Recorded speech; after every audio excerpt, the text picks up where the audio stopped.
Y'all Fix My Life. They have been blowing me up.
This is a nice Seattle spot. Next sunny day, we'll have to, no matter what it looks like, what it feels like, we'll have to come out here and go get us some Chinese food or something and come down here and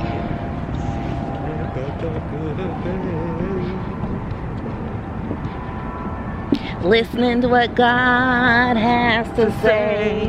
Is that what the song say for real? Shit, I don't know. What is that? Or sit and dangle our feet? If you want to. Like I said, I'm gonna come by and kick this. What the song say? If you have too many, make too many enemies in life.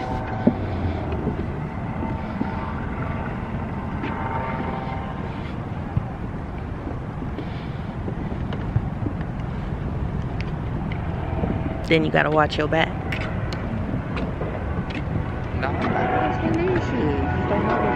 You don't worry about somebody kicking you in the water. But can you swim? Well, we go here and smoke. How about that? Period. Girl, I've basically been in Seattle since 2016. Oh, wow. Y'all used up right after Mommy died.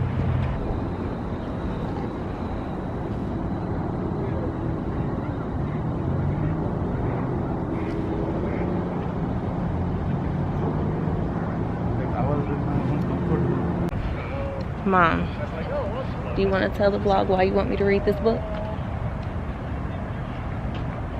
It's a book that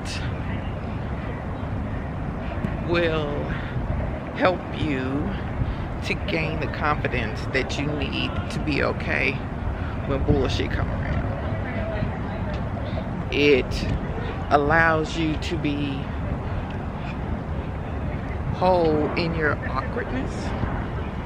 I think it's just a good book that helps you to kind of transition from being a young lady to being a woman.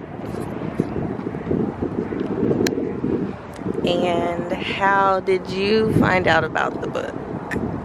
My mom told me.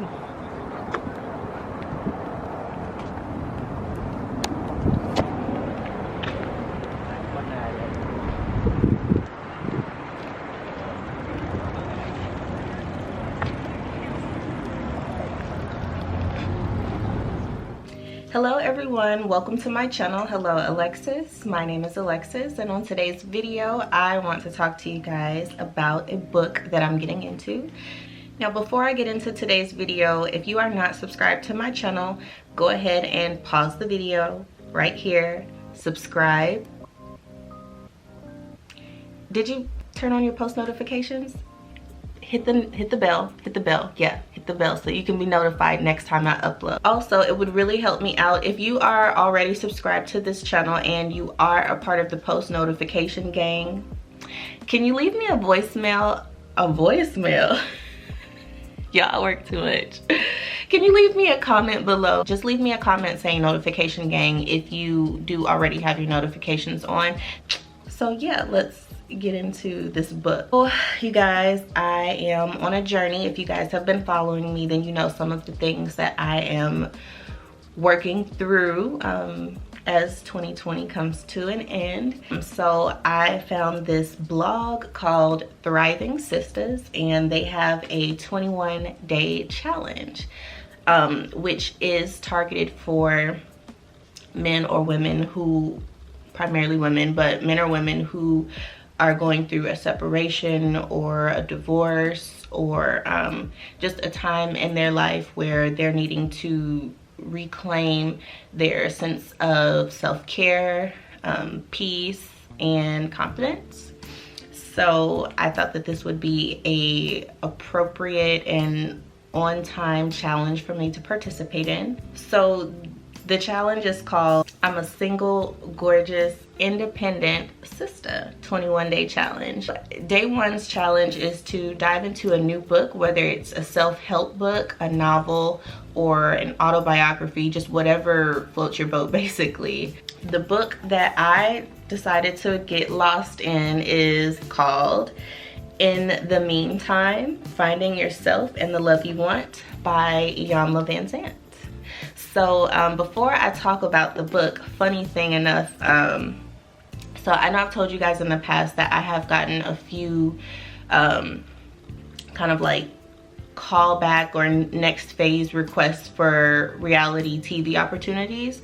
And let me tell you guys, Iyanla Vanzant, Iyanla Fix My Life, they have been blowing me up.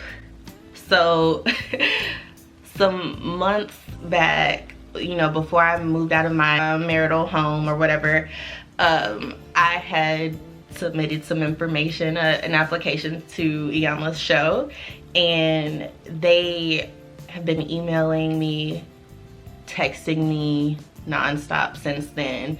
I have not responded to their inquiries with me, basically because the things that I was looking for help with, I resolved them by walking away from the situation. And beyond that, I just didn't really find it appealing or necessary for me to put that much of my personal business, as well as other people involved, my family, you know, there's no reason to do all of that just to be on TV. I have my own channel right here. I don't need that. So there's always a reason why I have to say no to reality TV, but they keep on asking me. But anyways, the book. So once I opened the book, it was the introduction that kind of was the seatbelt buckling for me to let me know, like, get ready for this ride. It says, there will come a time in your life when all you can do is love. You will have done all you can do, tried all you can try, hurt all you can hurt, given up so many times that love will be the only way in or out. That day will surely come, just as sure as you are reading this page. In the meantime, here are a few things you can do to get ready for the most joyous day of your life, the day you experience true love. So then the book goes on to the table of contents, and one thing that I noticed in all 13 chapters of this book, there's a theme of cleaning, deep cleaning your home from top to bottom. So that's kind of the flow of the chapters as the book goes on. I've only read up to chapter 1. So basically the introduction starts out where Iyanla describes her love counselor, which as I continue to read, what I came to find was the love counselor was like an illustration of all the experiences of love and how she began to learn what love is and what love isn't, starting with her first memories of love with, you know, maybe people in her family, or young love, you know, all of that. It was kind of hard to tell what she was talking about because she was not very detailed in those things, but she more so just wanted to express the idea that your experience is your love counselor. So then moving on to chapter 1, which is called Love's Got Everything to Do with the Meantime. She started out with a story about two people who were already in relationships that met each other and had a spark, and that spark led to the temptation and the basically like the obstacle games of them trying to create a new attachment and relationship while they still had current attachments from their previous relationships. The guy was basically done with his then girlfriend, but didn't really express that to her in the most direct and honest way. Meanwhile, the girl still had a boyfriend, but she was holding on to him out of, you know, fear of being alone or fear of things not working out, and just, you know, being miserable because of different reasons. She had resentment in her relationship, but she still wouldn't let go of that thing while she was trying to start this new connection. So basically she told the story and things went on, and basically the 4 people, the 4 attachments ended up all hurt because these 2 people were not honest, and those other attachments were not honest about what was not working out. But you know, if you guys want to read the story, then it'll all make more sense, but I'm just trying to paint what I took from the book. So anyways, then after telling that story, she went on to discuss keeping your needs to yourself.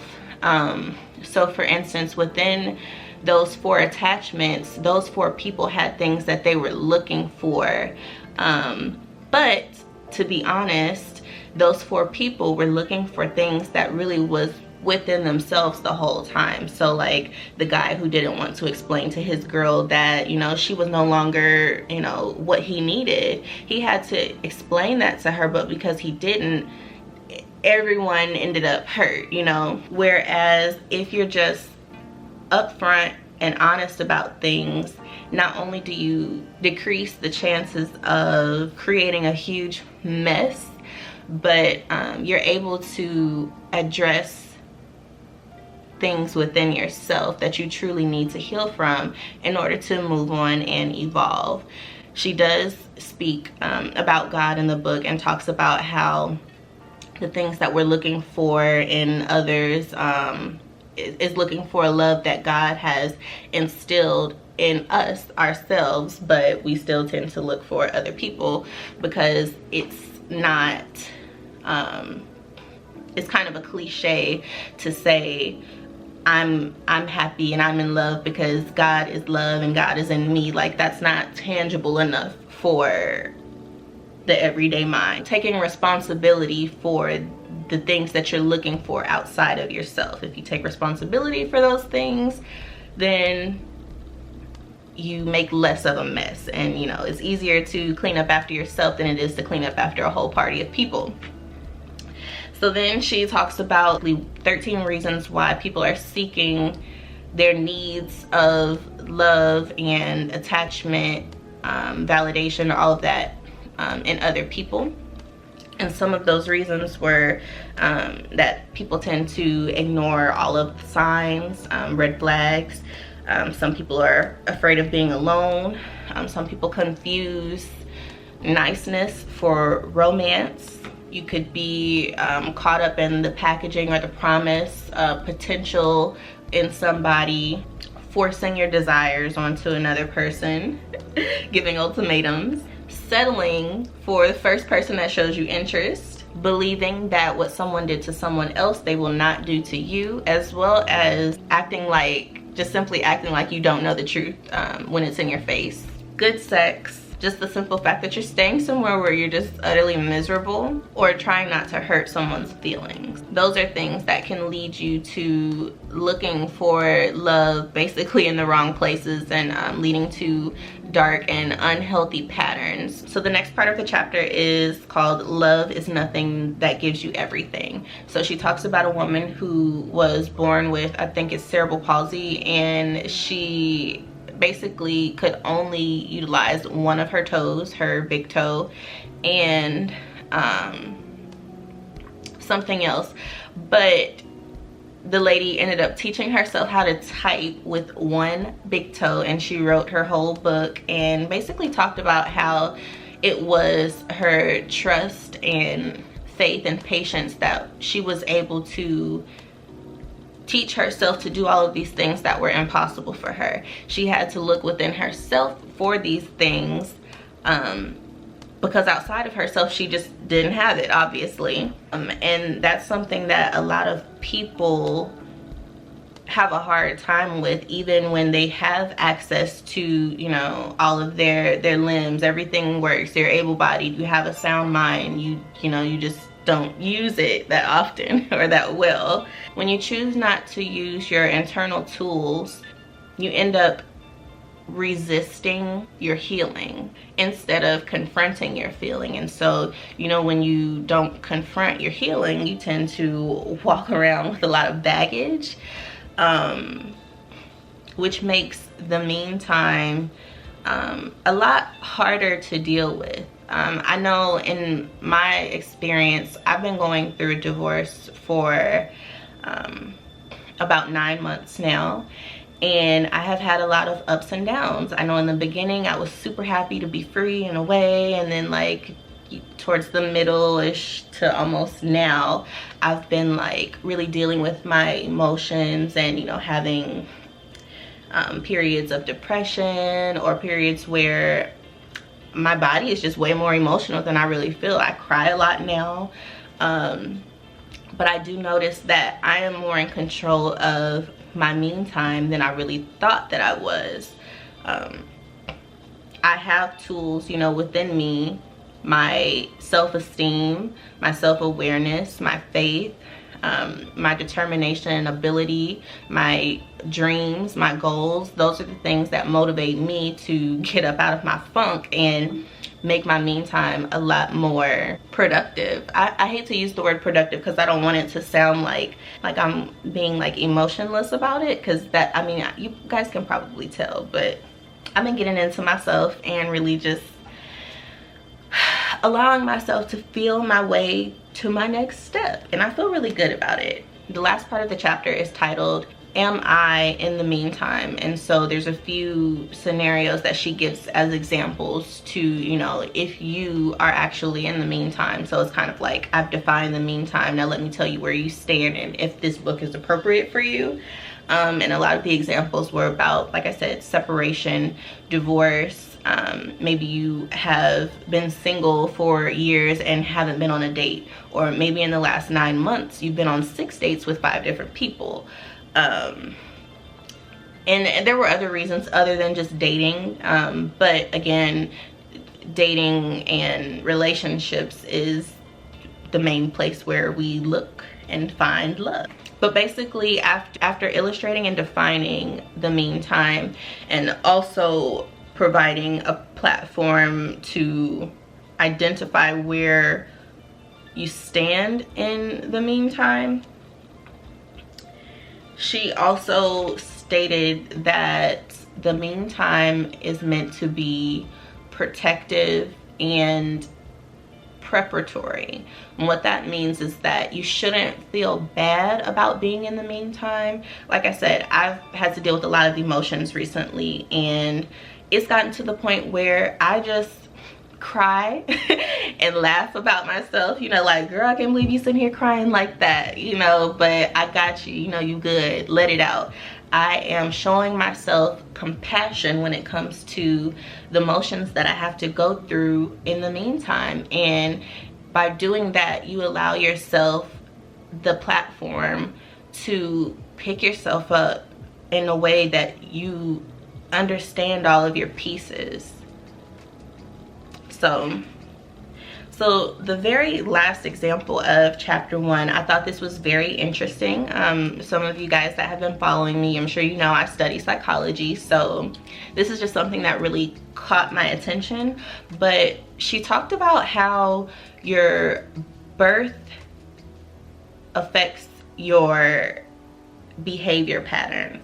Your birth pattern affects your levels of passive and aggressiveness. So for instance, if you were being born to a married man and his mistress, and the emotions that mistress felt as she was growing that child through her pregnancy, her feelings of being lost or afraid or confused, upset, that along with the fact that the mother was also an alcoholic, all of those factors, the mom waiting until the last minute to call her taxi cab to the hospital, and then giving birth in the taxi cab, all of that painted a picture of this child coming into this angry, violent atmosphere. If you think about it, birth in itself is crazy. It's, you know, it's screaming, it's tense, it's, you know, it's already, it's not bad, but it's traumatic in a way. And then with all of those factors of like a child not coming into two parents who are ready, prepared, in love, you know, in awe of God's blessings, that's painted a totally different story. So to come into something that's already aggressive, you may notice throughout your life that in your relationship patterns, or just in patterns in general, you may be more angry or more outgoing or more aggressive in play as a child. Or if you come into, you know, the opposite situation, maybe you are going to be a quiet child who is, you know, passive and shares easily and is very understanding in relationships and, you know, doesn't yell when you're upset. You know, I don't know. But basically she painted the picture of how you came into the world, who brought you in, what their experiences were. It helps to mold your levels, and so that's something that, you know, I thought was pretty interesting when you think about like the 5 major personality traits. But overall, the first chapter of this book has gave me some insight, and I can tell that the book is going to very much be about finding out how to love yourself with what you have on your own. I don't need a nigga for shit. But a lot of this book, like the stuff about the birth pattern and all of that really gave me some insight on kind of the main reason why my mom had me to read this book. So when she kept bugging me to get this book, my mom talked about how when she read this book around the age of 26, it changed her life. And that's when she got really serious about, you know, being on her grown woman, taking care of her kids the way that she should. And for me, I don't have any kids yet, but I do recognize that I'm in a place where I have to, you know, pick my life up and really prepare myself to make a good life for, you know, if not just myself, my future children, my future family. And I can tell that this book is definitely going to help me to, you know, put some things in perspective and move on in a healthy manner. So I'm excited to finish this book, and thanks, Mom, for the recommendation. With that being said, I will go ahead and end the video here. I will see you guys in tomorrow's video. I know we had a couple of days off from Vlogtober, but I was just giving y'all a chance to get caught up. If you're not, make sure you go and watch the first videos that I posted, my full series of the green smoothie cleanse. If y'all want to see how I lost 14 pounds in 10 days, then check out those videos. In the meantime, see you guys later. Bye.